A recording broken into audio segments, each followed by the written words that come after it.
Hi friends, ഞാനിന്ന് വന്നിരിക്കുന്നത് നമുക്ക് വളരെ ഉപകാരപ്പെട്ട കൊച്ചു കൊച്ചു ടിപ്സുകളുമായിട്ടാണ്. അപ്പോൾ വീഡിയോ സ്കിപ്പ് ചെയ്യാതെ കാണുക. അപ്പോൾ നമുക്ക് ഫസ്റ്റ് ടിപ്പിലോട്ട് കിടക്കാം. അപ്പോൾ നമ്മൾ വാഷിംഗ് മെഷീനിലൊക്കെ ബാഡ് സ്മെല്ല് ഉണ്ടാകാതിരിക്കാൻ വേണ്ടിയിട്ട് ഇതേപോലെ ചെയ്താൽ മാത്രം മതി. അപ്പോൾ ഞാൻ അതിനായിട്ട് അതിൻ്റെ ഒരു കഷ്ണം തുണി എടുത്തിട്ടുണ്ട് കേട്ടോ. ഒരു ചെറിയൊരു കഷ്ണം മതി. ഇനി നമുക്ക് അതിനകത്തോട്ട് പരലുപ്പാണ് ഇട്ട് കൊടുക്കേണ്ടത്. അപ്പോൾ പരലുപ്പിന് നല്ലൊരു കഴിവുണ്ട് ബാഡ് സ്മെല്ലൊക്കെ വലിച്ചെടുക്കാൻ. അപ്പോൾ പരലുപ്പ്, പിന്നെ അതിനകത്തോട്ട് നമുക്ക് കംഫോർട്ടാണ് ഒഴിച്ചു കൊടുക്കുന്നത്. നമ്മൾ ഒരു ടേബിൾ സ്പൂൺ അളവിൽ ഞാൻ പരലുപ്പ് എടുത്തിട്ടുണ്ട്. നമുക്ക് അതിനകത്തോട്ട് ഒരു സ്വല്പം കംഫോർട്ടും കൂടെ ഒഴിച്ചു കൊടുക്കാം. എന്നിട്ട് ഈ ഒരു കിഴി നമ്മൾ വാഷിംഗ് മെഷീനകത്ത് വെച്ച് കൊടുക്കുകയാണെങ്കിൽ നമ്മൾ എത്ര ദിവസം നമ്മൾ ഉപയോഗിക്കാതിരുന്നാലും ഒരു ബാഡ് സ്മെല്ല് കാണത്തില്ല. പ്രത്യേകിച്ച് നമ്മൾ തുണികളൊക്കെ കഴുകുമ്പോഴത്തേന് അതിനകത്തൊരു സ്മെല്ല് കാണും. പിന്നെ അതല്ല, നമ്മൾ ഉപയോഗിക്കാതിരിക്കുമ്പം ചെറിയ പാറ്റ, ഉറുമ്പുകൾ ഒക്കെ കയറിയിട്ട് വാഷിംഗ് മെഷീനൊക്കെ ചീത്തയായി പോകില്ലേ, അതിനകത്തൊക്കെ ആകെ വൃത്തികേടാകും. അപ്പോൾ അങ്ങനെയൊന്നും ഇല്ലാതിരിക്കണമെങ്കിൽ ഇതേപോലെ ഒരു കിഴി അതിനകത്തോട്ട് ഇട്ട് കൊടുക്കുകയാണെങ്കിൽ എപ്പോഴും വാഷിംഗ് മെഷീൻ നമ്മൾ ക്ലീൻ ചെയ്ത് ഫ്രഷായിട്ട് തന്നെ ഇരിക്കും. ഒരിക്കലും അതിനകത്തൊരു ബാഡ് സ്മെല്ല് കാണത്തില്ല കേട്ടോ. എന്നിട്ട് നമുക്ക് വാഷിംഗ് മെഷീൻ അടച്ചു കൊടുക്കാം. ഇനി അടുത്ത ടിപ്പിലോട്ട് കിടക്കാം. അപ്പോൾ ഫ്രൂട്ട്സുകളൊക്കെ നമ്മളിങ്ങനെ മേടിച്ച് വെക്കുന്ന സമയത്തുണ്ടല്ലോ, ചെറിയ ഈച്ച, അതേപോലെ വലിയ ഈച്ചയാണേലും കൊതുകാണേലും ഒക്കെ പറക്കുമല്ലേ. അപ്പോൾ അങ്ങനെയൊന്നും ഇല്ലാതിരിക്കാൻ വേണ്ടിയിട്ട് ഇതേപോലെ സവാള അരിഞ്ഞത് വെച്ചതിന് ശേഷം അതിനകത്ത് കുറച്ച് ബേക്കിംഗ് പൗഡർ ഇട്ട് കൊടുക്കുക കേട്ടോ. അപ്പോൾ അങ്ങനെ വെക്കുന്ന സമയത്ത് നമുക്ക് ഒട്ടും കണ്ണീച്ചയോ ഈച്ചകളോ ഒന്നും തന്നെ ആ ഭാഗത്ത് വരില്ല. ഫ്രൂട്ട്സ് വെക്കുന്നിടത്തൊന്നും വരില്ല കേട്ടോ. അപ്പോൾ ഇതേപോലെ ഒന്ന് ആക്കി കൊടുക്കുക. കുറച്ച് സവാള മാത്രം മതി. അതിനകത്തോട്ട് കുറച്ച് ബേക്കിംഗ് പൗഡർ ഇട്ട് കൊടുക്കുക. ഇനി വേണമെങ്കിൽ നമുക്ക് വിനാഗിരി വേണമെങ്കിൽ ഒഴിച്ചു കൊടുക്കുക. അതിന് പുറമെ കുറച്ച് വിനാഗിരി വേണമെങ്കിൽ ഒഴിച്ചു കൊടുക്കുക. ഇതിപ്പോൾ ഞാനത് ചെയ്യുന്നില്ല. ഇതേപോലെ ചെയ്ത് കൊടുത്താൽ മാത്രം മതി കേട്ടോ. ബേക്കിംഗ് പൗഡർ സവാളയിൽ മിക്സ് ചെയ്ത് കൊടുക്കുക. അടുത്ത ടിപ്പിലോട്ട് കിടക്കാം. അപ്പോൾ നമുക്ക് എലിയും പല്ലിയും പാറ്റയൊക്കെ തുരത്താൻ വേണ്ടിയിട്ട് ഉള്ള ടിപ്പാണേ. അപ്പോൾ ഞാൻ ഇന്നത്തെ കഞ്ഞിവെള്ളമാണ് എടുത്തിരിക്കുന്നത്. ഫ്രഷ് ആയിട്ടുള്ള കഞ്ഞിവെള്ളമാണ് എടുത്തിരിക്കുന്നത്. തലേ ദിവസത്തെയൊന്നും അല്ല. അപ്പോൾ അരി കഴുകിയ വെള്ളമാണേലും മതി. ഇതിപ്പോൾ നമ്മൾ അതിനകത്തോട്ട് ഒഴിച്ചു കൊടുത്തിട്ടുണ്ട്, ഒരു ടിന്നിനകത്തോട്ട് ഒഴിച്ചു കൊടുത്തിട്ടുണ്ട്. അപ്പോൾ നമ്മൾ കിച്ചണിലൊന്നും ഉപയോഗിക്കാത്ത പാത്രം എടുക്കുക. ഞാൻ ഒരു പാറ്റാഗുളികയാണ് എടുത്തിരിക്കുന്നത്. അപ്പോൾ ആ പാറ്റാഗുളിക ഒന്ന് പൊടിച്ചുകൊണ്ട് വരാം. പെട്ടെന്ന് തന്നെ നമുക്ക് പൊടിച്ച് കിട്ടും കേട്ടോ. ഇടിയലിനകത്തോട്ട് ഒന്ന് രണ്ട് ചതച്ചാൽ പെട്ടെന്ന് പൊടിഞ്ഞ് കിട്ടും. അപ്പോൾ ആ കഞ്ഞിവെള്ളത്തിനകത്തോട്ട് നമുക്ക് ആ ഒരു പാറ്റാഗുളിക പൊടിച്ചത് ഞാൻ ചേർത്ത് മിക്സാക്കി കൊടുക്കുന്നുണ്ട്. ഈ ഒരു സ്മെല്ലറിയാലോ, ഭയങ്കര ഒരു സ്മെല്ലാണ്. അപ്പോൾ നമുക്ക് ഇതിനകത്തോട്ട് ഇനി കുറച്ച് വിനാഗിരിയും കൂടെ ഒഴിച്ചു കൊടുക്കാം. ഇപ്പോൾ ഒരു സ്വല്പം വിനാഗിരിയും കൂടെ ഒഴിച്ചു കൊടുക്കുന്നുണ്ട്.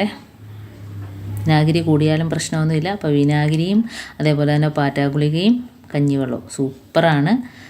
ഇനി ഇതിനകത്തോട്ട് നമുക്ക് ചേർത്ത് കൊടുക്കേണ്ടത്, ഞാനിപ്പോൾ ടൂട്ടി ഫ്രൂട്ടി ഉണ്ടല്ലോ, അതാണ് കുറച്ചിട്ട് കൊടുക്കുന്നത്. അതിന് നല്ലൊരു മധുരമാണ്. പ്രത്യേകിച്ച് ഇതിനകത്ത് നമ്മൾ ഇതിനകത്തോട്ട് ഇട്ട് ഒരു 5 മിനിറ്റ് കഴിയുമ്പോഴത്തേന് അതിനകത്തോട്ട് ആ ഒരു പാറ്റാഗുളികയുടെ അതെല്ലാം അതിനകത്തോട്ട് കയറിപ്പിടിക്കും. അപ്പോൾ നമ്മളിത് വെച്ച് കൊടുക്കുമ്പോൾ എലിയാണേലും പല്ലിയാണേലും പാറ്റ ഇതെല്ലാം വന്ന് നക്കി കുടിക്കുമല്ലോ. അപ്പോൾ തന്നെ അത് ഇവിടുന്ന് പോയി അങ്ങ് ചത്തോളൂ കേട്ടോ. അത് പരവേശം പിടിച്ചിട്ട് പോകും. കാരണം അതിനകത്ത് പാറ്റാഗുളികയും വിനാഗിരിയൊക്കെ ഉള്ളതുകൊണ്ട് തന്നെ അത് കുടിച്ചിട്ട് എവിടെയെങ്കിലും പോകും. അപ്പോൾ കൂടുതലും വരുന്നത് നമ്മുടെ ഗ്യാസ് അടുപ്പിൻ്റെ താഴ്ഭാഗത്തൊക്കെയാണല്ലോ ഇത് വന്ന് നക്കുകയും കുടിക്കുകയൊക്കെ ചെയ്യുന്നത്. അപ്പോൾ അവിടെ വെച്ച് കൊടുക്കുക. അപ്പോൾ ആ ഒരു ശല്യം നമുക്ക് ഒഴിവാക്കി കിട്ടും. അടുത്തതായിട്ട് ഇതേപോലത്തെ സ്പോഞ്ച്, നമ്മൾ സാധനങ്ങളൊക്കെ മേടിക്കുമ്പോൾ കിട്ടുന്ന സ്പോഞ്ച് ഏതാണേലും കുഴപ്പമില്ല, ഇത് നമ്മളെടുക്കുക. അത് ഇതേപോലെ അതിനകത്തോട്ട് ഇട്ട് കൊടുത്തിട്ടുണ്ട്. ഇനി ഇതിനകത്തോട്ട് നമുക്ക് കഞ്ഞിവെള്ളം ഒഴിച്ചു കൊടുക്കാം. അപ്പോൾ ആ സ്പോഞ്ചിൽ ആ ഒരു നമ്മൾ കൊടുക്കുന്ന ആ ഒരു സൊല്യൂഷൻ അതിനകത്ത് നല്ല രീതിയിൽ പിടിച്ചോളൂ കേട്ടോ. അപ്പോൾ മുങ്ങത്തക്ക രീതിയിൽ സ്പോഞ്ച് അതിനകത്തോട്ട് ഇട്ട് കൊടുത്തിട്ടുണ്ട്. ഇനി നമുക്ക് കുറച്ച് വിനാഗിരി ഒഴിച്ചു കൊടുക്കാം. വിനാഗിരി നല്ലൊരു സാധനമാണ് കേട്ടോ. വിനാഗിരി വെച്ച് തുടയ്ക്കാനും ക്ലീൻ ചെയ്യാനും ഒക്കെ നല്ലതാണ്. വിനാഗിരി തൊട്ട് ഉടച്ചാൽ ഈച്ചയും പല്ലി പാറ്റയൊന്നും വരത്തില്ല കേട്ടോ. ഇനി നമുക്ക് ഇതിനകത്തോട്ട് ബേക്കിംഗ് പൗഡറും കൂടെ ഇട്ട് കൊടുക്കാവേ. അപ്പോൾ അതും കൂടെ ഇട്ട് മിക്സാക്കിയതിന് ശേഷം അതിനകത്തോട്ട് നല്ല രീതിയിൽ ഒരു 10 മിനിറ്റ് കഴിയുമ്പോൾ ആ സ്പോഞ്ചെല്ലാം കുടിച്ചിരിക്കും കേട്ടോ.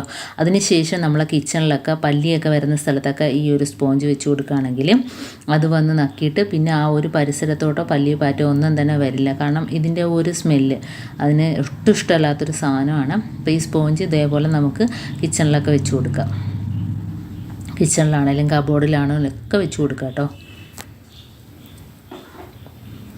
അപ്പോൾ അതിനകത്തോട്ട് നല്ല രീതിയിൽ ഇതാണ്ട് മുങ്ങി എല്ലാം അതിൻ്റെ ആ ഒരു എസൻസ് എല്ലാം അതിനകത്തോട്ട് പിടിച്ചിട്ടുണ്ട്.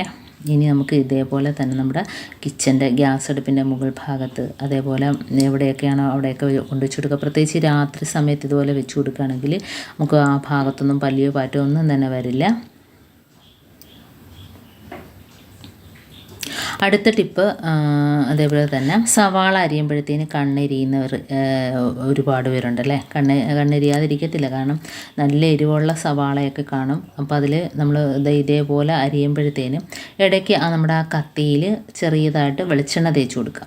ചെറുതായിട്ട് മതി. ഞാനിപ്പോൾ വെളിച്ചെണ്ണ ഒരു മൂടിക്കകത്ത് എടുക്കുകയാണ്, കുപ്പിയുടെ മൂടിക്കകത്ത് എടുക്കുകയാണ്. അപ്പോൾ അതിൽ നിന്ന് ഒരു സ്വല്പം മാത്രം ആ കത്തിയിലൊന്ന് തടവി കൊടുക്കുക. അപ്പോൾ അരിയുമ്പോൾ ഇടയ്ക്കിടയ്ക്ക് ഇതേപോലെ ചെയ്ത് കൊടുക്കുകയാണെങ്കിൽ ഒട്ടും കണ്ണെരിയത്തില്ല കേട്ടോ. ഇതിപ്പോൾ ഞാൻ കാണിക്കുന്നതിന് വേണ്ടിയിട്ട് കുറച്ച് സവാള എടുത്തുള്ളൂ. അപ്പോൾ നമ്മൾ ഒരുപാട് സവാളയൊക്കെ എടുക്കുന്ന സമയത്ത് കണ്ണെരിയുമ്പോഴത്തേന് ഇതേപോലെ ചെയ്യുക. അത് ഏത് കത്തിയാണേലും, നമുക്ക് ഇരുമ്പിൻ്റെ കത്തിയാണേലും അതിനകത്തോട്ട് ഇതുപോലെ വെളിച്ചെണ്ണ തടകിയിട്ട് അരിഞ്ഞെടുക്കാവുന്നതാണ്. ഒട്ടും കണ്ണെരിയില്ല. ഇടയ്ക്കിടയ്ക്ക് ഇതേപോലെ ഒന്ന് ആക്കി കൊടുത്താൽ മതി കേട്ടോ. അതുപോലെ നമ്മൾ തൊലിയൊക്കെ കളഞ്ഞ സവാള ഫ്രിഡ്ജിൽ വെച്ചിട്ട് അരിയുന്നത് നല്ലതാണ്, കണ്ണെരിയത്തില്ല കേട്ടോ. ഇനി നമുക്ക് അടുത്ത ടിപ്പിലോട്ട് കിടക്കാം. അപ്പോൾ ഇതേപോലത്തെ ഒരു ടിന്നി ഞാൻ എടുത്തിട്ടുണ്ട്. അതിനകത്തോട്ട് നമുക്ക് കുറച്ച് കഞ്ഞിവെള്ളം ഒഴിച്ചു കൊടുക്കാം. ഇനി ഇതിനകത്തോട്ട് ചേർത്ത് കൊടുക്കേണ്ടുള്ളത് ഒരു പാറ്റ ഗുളികയാണ്. അത് ഞാനിപ്പോൾ ഒന്നുകൂടെ പൊടിച്ചെടുക്കാം. പൊടിച്ചുകൊണ്ട് വരാം. ഇടികല്ല് വെച്ചിട്ട് ഒന്ന് ചതച്ച് കൊടുത്താൽ മാത്രം മതി, പെട്ടെന്ന് പൊടിഞ്ഞ് കിട്ടും. അപ്പോൾ അതിനകത്തോട്ട് ചേർത്ത് കൊടുക്കാം കേട്ടോ. അപ്പോൾ പാറ്റാ ഗുളികയുടെ മണം ഭയങ്കര വെള്ളം നിറഞ്ഞ് നിൽക്കുകയാണ്. അപ്പോൾ ആ ഒരു സ്മെല്ല് തന്നെ ഒട്ടും ഇഷ്ടമല്ലാത്ത സാധനമാണ്. പല്ലിക്കും പാറ്റയ്ക്കും എലിക്കും ഒന്നും ഈ ഒരു സാധനത്തിൻ്റെ സ്മെല്ല് ഇഷ്ടമല്ല. അപ്പം ഇനി നമുക്ക് കുറച്ച് വിനാഗിരിയും കൂടെ ഒഴിച്ചു കൊടുക്കാം.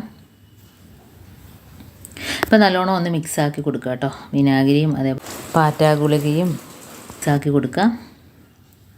അതിനുശേഷം നമുക്കൊരു പ്ലാസ്റ്റിക്കിൻ്റെ കുപ്പി എടുത്തിട്ട് അടപ്പിൽ ഹോളിട്ട് കൊടുക്കുക കേട്ടോ. അപ്പോൾ എന്താ ഈ ഒരു ടിന്നിനകത്ത് ഒഴിച്ചിട്ട് നമ്മൾ ഒഴിക്കുകയാണെങ്കിൽ ഒട്ടും താഴെ പോകത്തില്ല, ഉണ്ടോ. അപ്പോൾ ആ കുപ്പിക്കകത്ത് എടുത്തിട്ട് നമുക്ക് മുറ്റത്തൊക്കെ തളിച്ചു കൊടുക്കുക. അപ്പം ഈ ഒരു സ്മെല്ലടിച്ചിട്ട് എലി പല്ലി പാറ്റ ഒന്നും തന്നെ വീട്ടിനകത്താണേലും കിച്ചൻ്റെ ഭാഗത്തൊക്കെ ആണെങ്കിലും സ്പ്രേ ചെയ്ത് കൊടുക്കുക. അതുപോലെ തന്നെ മുറ്റത്ത് ചെടികളിലൊക്കെ ഒഴിച്ചു കൊടുക്കുക കേട്ടോ. അപ്പോൾ ആ ഭാഗത്ത് ഇഴജന്തുക്കളൊന്നും തന്നെ വരില്ല. ബാക്കിയുള്ള നമുക്ക് ദാണ്ട വാഷ് ബേസിനിലോ സിങ്കിലോ ഒക്കെ ഒഴിച്ചു കൊടുക്കുക. അതിനകത്ത് നിന്ന് വരുന്ന പാറ്റാ കുഞ്ഞുങ്ങളൊക്കെ ചത്തുപോകും. അതേപോലെ നമുക്ക് ഇതാണ് ജനലിൻ്റെ ഭാഗത്ത് നമ്മുടെ വീടിൻ്റെ ചുറ്റുഭാഗത്തും ഇതൊഴിച്ചു കൊടുക്കുകയാണെങ്കിൽ എലി പല്ലി പാറ്റ ഇഴജന്തുക്കളൊന്നും തന്നെ വരില്ല. കൊതുകുകളൊക്കെ നശിച്ചു പോകും. അപ്പോൾ ഇതേപോലെ എല്ലാവരും ഒന്ന് ചെയ്ത് നോക്കുക. വളരെ ഈസിയുള്ള ടിപ്പാണ് ഞാൻ കാണിച്ചത്. നിസ്സാരമായ സാധനങ്ങൾ വെച്ചിട്ട് കെമിക്കലൊന്നുമില്ല, നമുക്ക് വീട്ടിൽ തന്നെ ചെയ്യാൻ പറ്റുന്ന അടിപൊളി ടിപ്പാണ് കാണിച്ചത്. എല്ലാവരും ഒന്ന് ട്രൈ ചെയ്ത് നോക്കുക. അപ്പോൾ വീഡിയോ ഇഷ്ടപ്പെട്ടെങ്കിൽ ഒന്ന് ലൈക്ക് ചെയ്യാനും കമൻറ്റ് ചെയ്യാനും സബ്സ്ക്രൈബ് ചെയ്യാനും മറക്കരുത്. ബെല്ലൈക്കൻ എനേബിൾ ചെയ്യാനും മറക്കരുത്. അപ്പോൾ എന്നാൽ മാത്രമേ ഞാനിടുന്ന ഓരോ വീഡിയോസും നിങ്ങളുടെ മുമ്പിൽ എത്തുകയുള്ളൂ. അപ്പോൾ ഇനിയും ഇതുപോലുള്ള നല്ല നല്ല ടിപ്സുകളുമായിട്ട് വീണ്ടും കാണാം. അതുവരേക്കും താങ്ക്സ് ഫോർ വാച്ചിങ്.